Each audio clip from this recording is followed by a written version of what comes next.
Justice for Tyre. Tonight, local activists took their cries for justice to the Shelby County Commission, seeking a change in the way the Shelby County Sheriff does business. Thanks for joining us. I'm Joy Redman. I'm Joe Birch. Protesters want the sheriff to use video of the Memphis police beating Tyre Nichols as a lesson on what not to do when dealing with citizens. Action News 5's Joyce Peterson joins us now live with details. Joyce?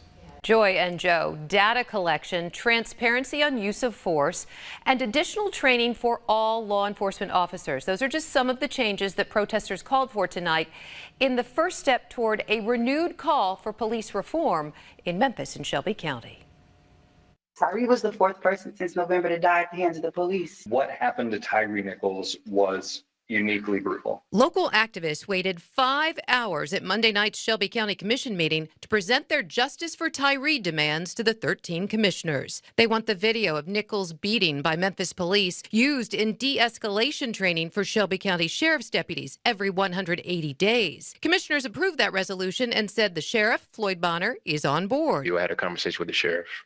The sheriff's response was saying that he will definitely be doing just this. But after Sheriff Bonner said he never saw the Nichols beating video until the public saw it, and with the employment status of two of his deputies who are at the Nichols scene still in limbo. And so I'm very concerned that the sheriff is unable to actually oversee his deputies. How can the deputies be trained and held accountable if the sheriff isn't actually even aware of what they're doing? And a resolution, they noted, isn't the strongest stand the commission can take. It has to be turned into an ordinance. We have to have teeth to this.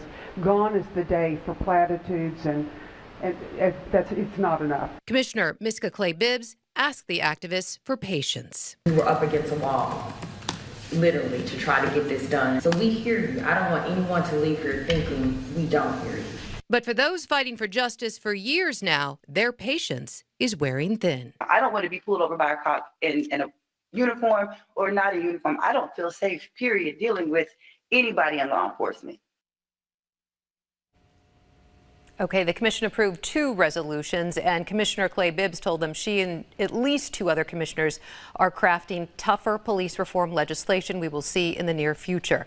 Now let's talk about this. Commissioners also tonight approved the county's federal legislative agenda.